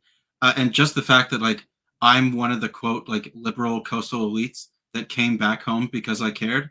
They're willing to listen to me and listen to my ideas because literally I'm the only person that's trying. Like there's so many of these regions that I'm okay. I benefit from being white, tall male, So like it's easy for me to go speak to these places. But there's so many regions where like I'll say it this way, like some of these men kind of just want a hug. Like I will say to them I like, don't think that's just a white problem, though. I just think we fair, can't speak to that. Like, I fair. also know plenty of Latino dudes who probably just need a hug. That's true. Yeah, I'm speaking about the white guys that I deal with. I mean, Right. come to Pennsylvania, it's all white up Oh here. no, I know. My Yeah. first wife was from Johnstown, and I lived Okay. in that area for a little while. And I remember my first thought was like, "This place makes me uncomfortable. I've never been in a place this white in my life." Oh yeah, most Um, most towns are like 97, 98%. I mean, it's very, very white in Pennsylvania, and it's odd. It is strange. right. And so now we have this weird. We have this. No one's speaking to them. We're not getting people like us. We can, like, yes, we can make a living. I'm not like, poor me, I'm shut out of the global elite. But there is a real sense where I've had enough exposure to actual elites, and like been in rooms with millionaires now and realized how incompetent they've gotten. Like, and not incompetent in the sense that the one thing that they're good at they can't do. They can, but they have no, like, the myopic vision is truly myopic. Yeah. Um, and I have not really seen the left really speak to that at all.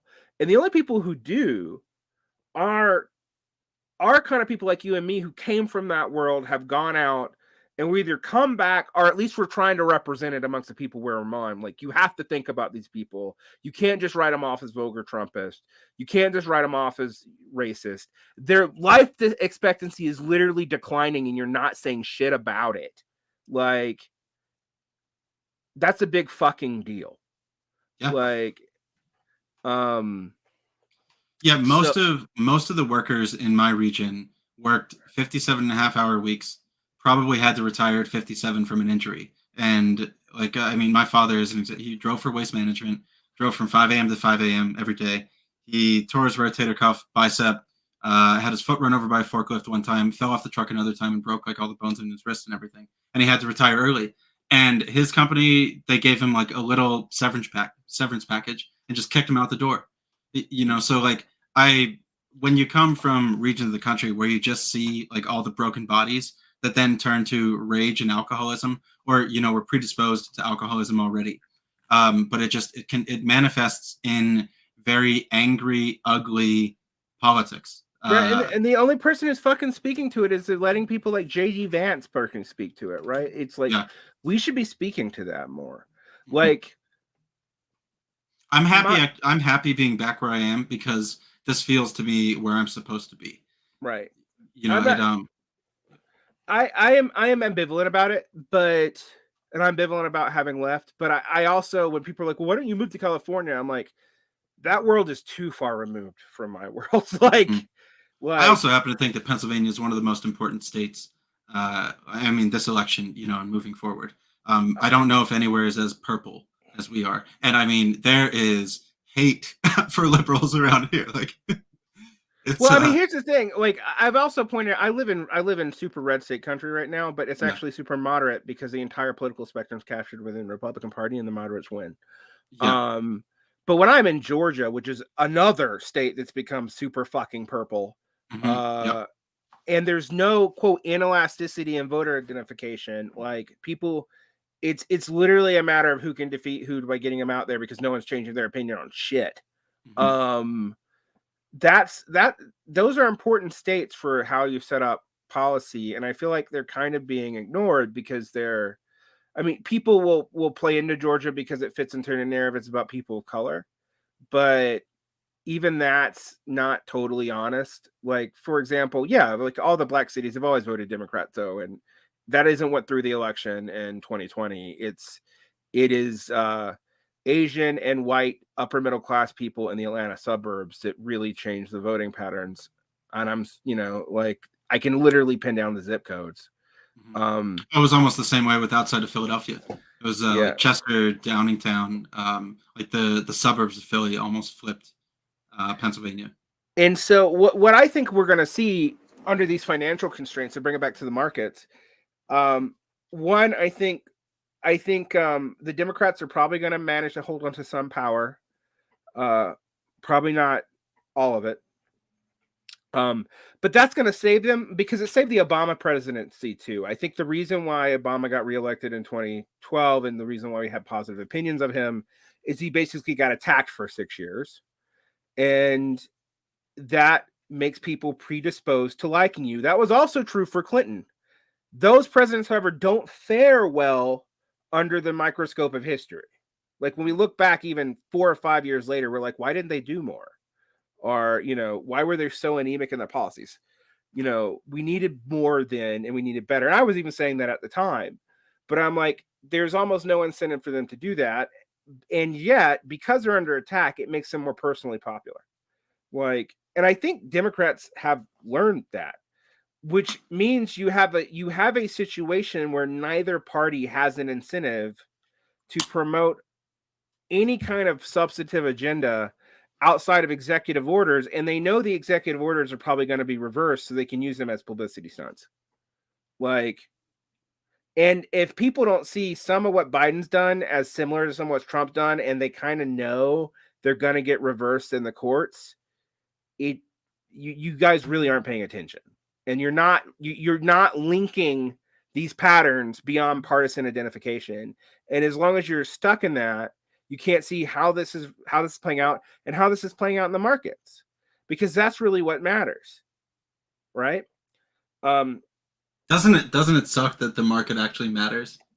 Yeah, no, that's the thing. I said this to you off air. Like, we have to just admit that no matter how progressive the monetary policy and the public spending policy is of a nation, if you have an independent banking sector that can fuck with your currency, it doesn't matter as long as you're still in a capitalist system. Like, it's as simple as that, because they can undercut anything you do. Or maybe, they can just like let a bomb, I feel like on this progressive policy stuff, they let a bomb explode.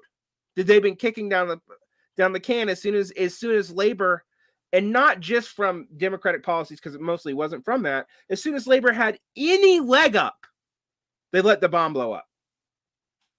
Like, we're not even talking leg up that was outpacing inflation. Like, that's the thing. When you look at, like, even the most conservative economists will tell you that the absolute most you're going to predict that the inflation increase has to do with labor is like 1%. Mm-hmm. So it's like most of it is in energy, and it's in logistics, supply chain problems, and it's frankly also in price gouging. Mm-hmm. But because what happens in study after study when you look at push costs is one field will have a legitimate crisis and raise its prices, but everybody else will see that as an opportunity to raise their prices and compensation. Yep. And now we're also in a phase where a lot of companies took demand from Q1, Q2, Q3 of 2021, and they overproduced coming into this year. Yep. So now, so they're going to underproduce in the future. Yeah. So we're in like the worst of scenarios where there's going to be like a glut of everything there's a glut of everything that you do not need to survive.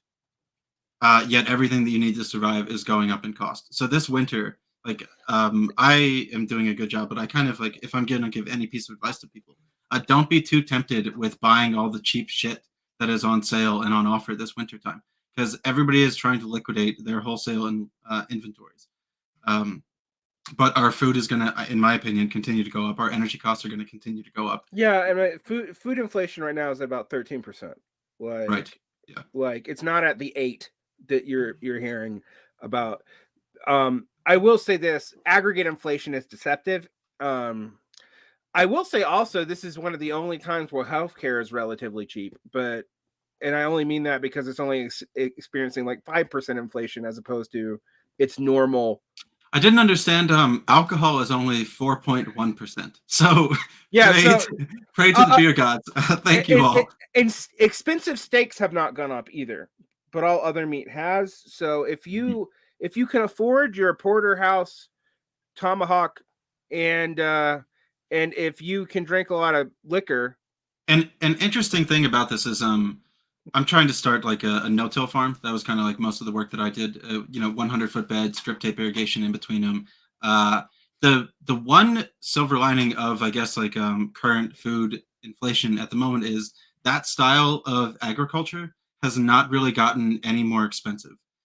Input costs haven't really changed all that much at like the seed level, or so forth. Mm-hmm. So I'm actually hoping that it might be a little bit better for people that have like a 3-acre, small kind of like farm project or something like that, or like, like a half-acre urban intensive farm.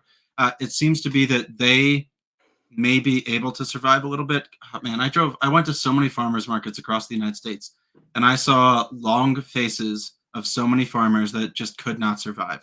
Yeah. No matter like, and they don't have a problem of growing food. It's rather, I would say the easiest part of farming is growing the food, and the hardest part of farming is actually finding a way to sell it that you can sustain yourself. Yeah. Like these aren't.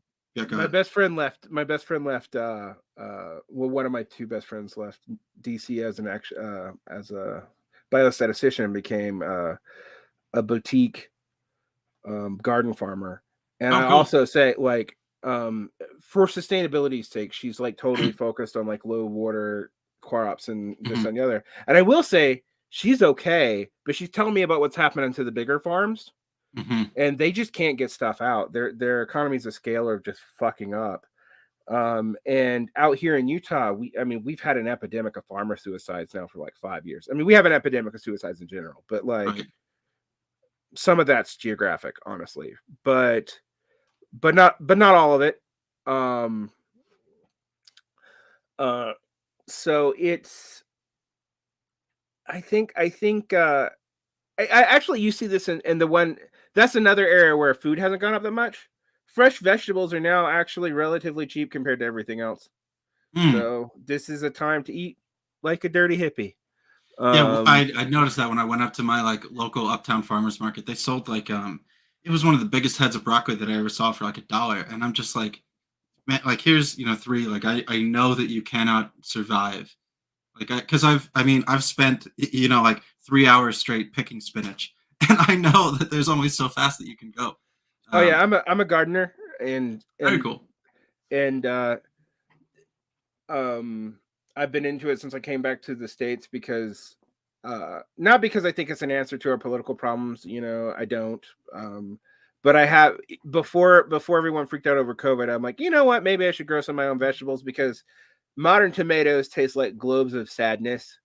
um and it, guys, seriously, go get an actual garden grown tomato versus Oh, a they're store-bought delicious. tomato, and it's like a different fucking food. Well, yeah, because um sometimes they pick them green and they're gonna just let them ripen literally yeah. in a cardboard box. Like Yeah, I mean, yeah. and the varieties they grow are grown because they ship well. They're not grown for any other reason, and they taste like butt.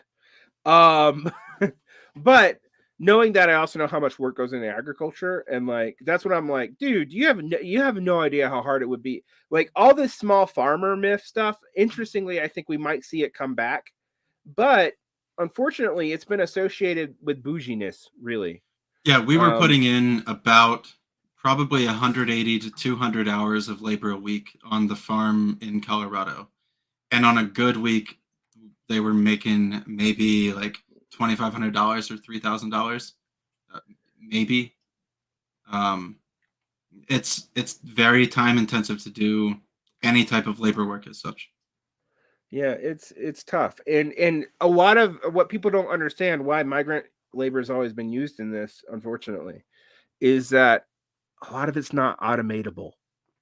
Like, Mhm. I think people overthink what's automatable anyway. Like, I'm always like, well, there's never going to be self-driving cars, because the scale of complexity of that is insanely high, and what you're comparing it to is automating a simple machine. Um, and they're like, what do you mean? I'm like, how many different ways can everything in the universe move at once? Mhm.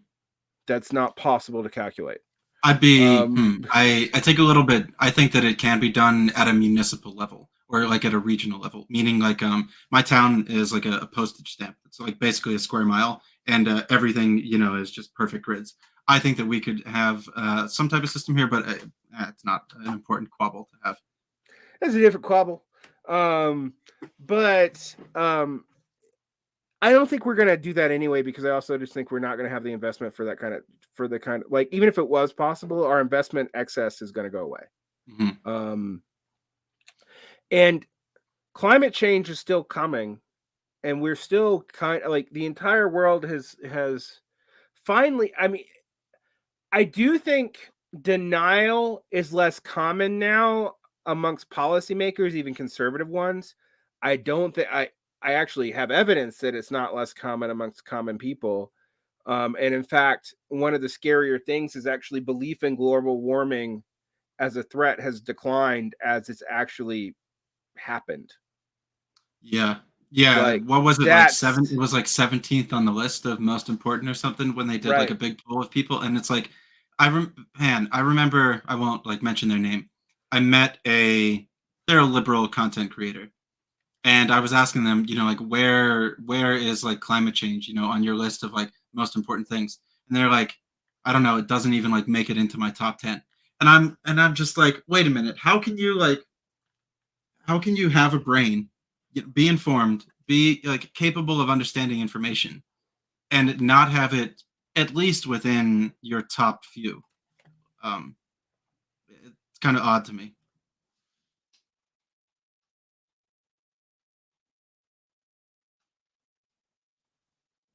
Yeah, it's interesting. It's interesting to me too. There's a lot of people who are telling me that China is still going to be where people go to invest. I think it's going to be significant investment in China, but I also think that the demographic problem in China is actually worse than it even is here. Well, yeah, because of the one-child policy from Yeah, an extended period of time. it's kind of unfortunately self-imposed.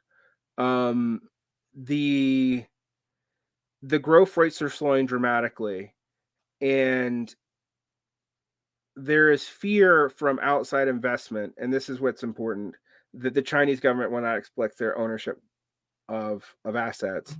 So that's going to lead to a slower investment. And if the Chinese middle class is stagnating or shrinking,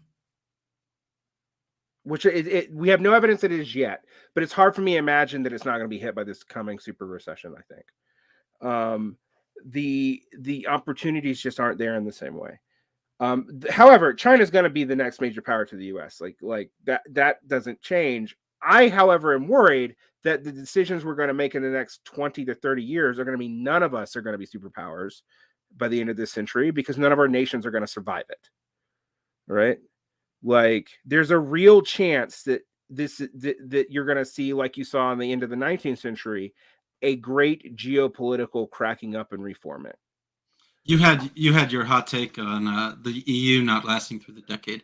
I think that there's going to be some state that tries to actually secede from the United States by the end of this decade. Money on it being Texas, but Yeah, it wouldn't, wouldn't. But no, that's kind of one of my like, bigger things is that well, like the you're going only to thing that see. really stops it now, besides the fact that the federal government has nuclear weapons in Texas versus right, means we can bomb whatever state does it immediately. I don't think we do that, though.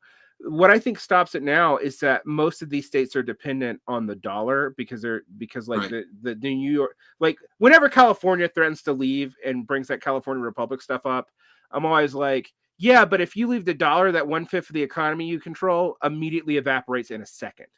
Like that. But so I mean, California's got the ports. Like Yeah, that's true. that is a big bargaining chip. So, Um, but it would also lead me to believe the federal government would just nuke them.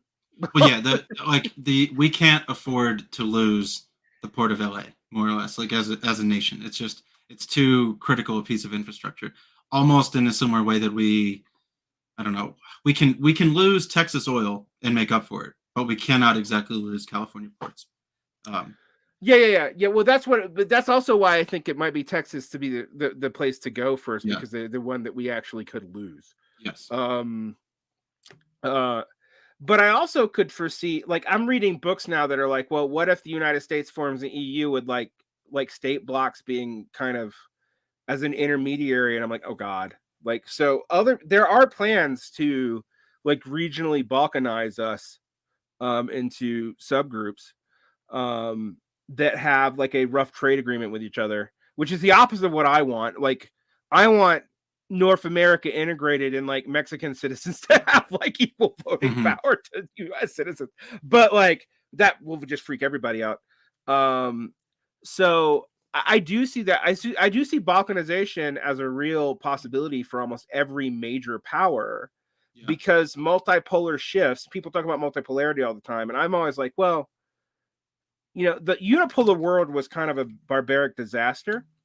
So don't take this as me romanticizing, you know, the Pax Americana.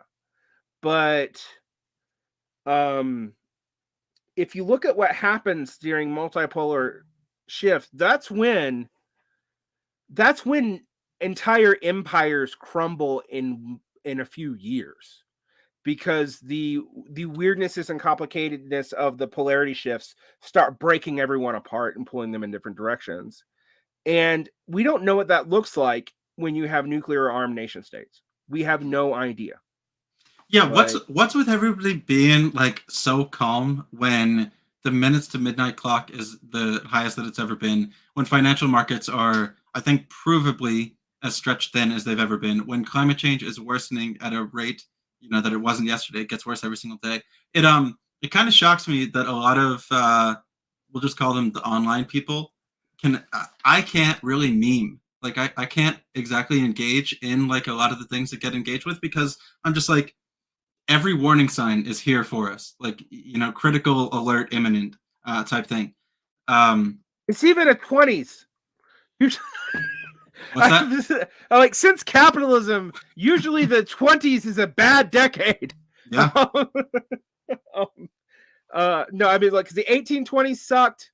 The 1920s sucked. I mean, you had a fall piece, but everything, like, I don't know.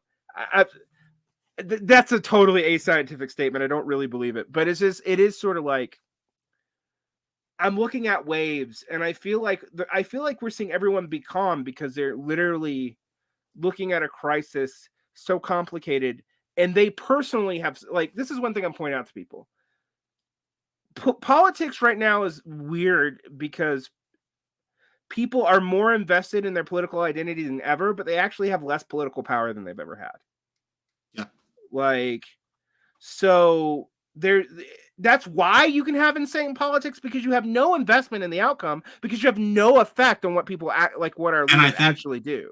And knowing that paralyzes us, like myself included. You know, like we're more aware of ever. But as you're saying, we're also more aware that we're less powerful than ever at the same time. It's a difficult thing for the human brain to wrap its mind around. Yeah.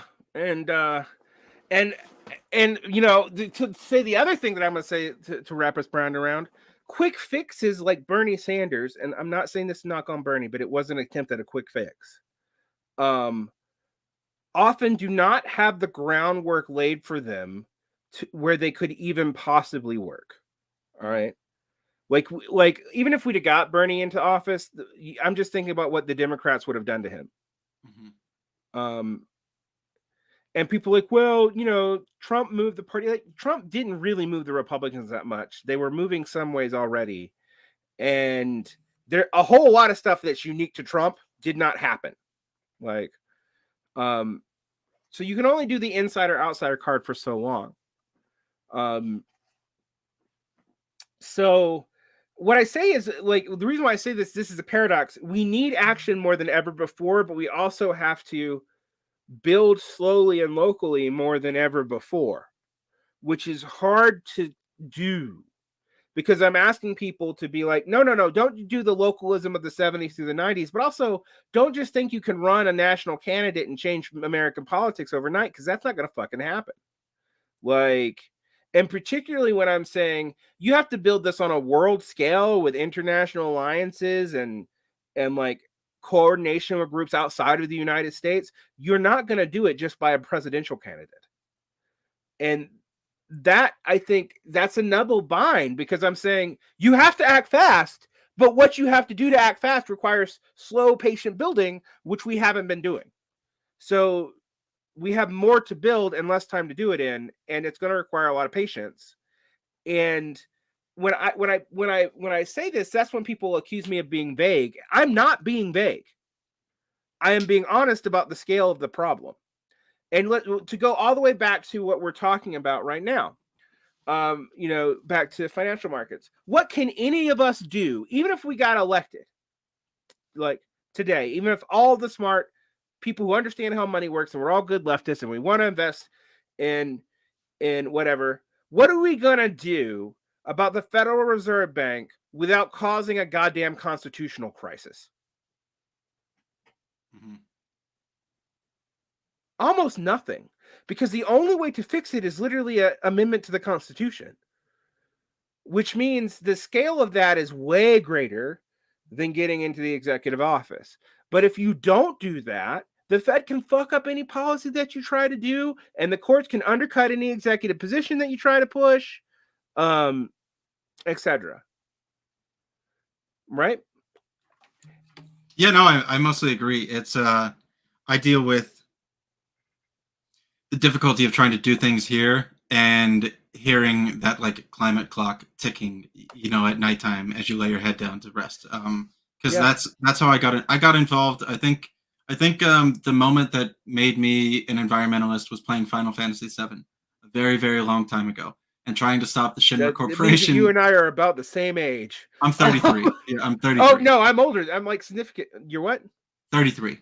Yeah, I'm a decade older than you. Okay, yeah, I remember playing that and like being, oh, that's like talking about like taking all the life force from Earth, and it's printed an image into my mind. So yeah, it's really pop just culture been. Did something good for once.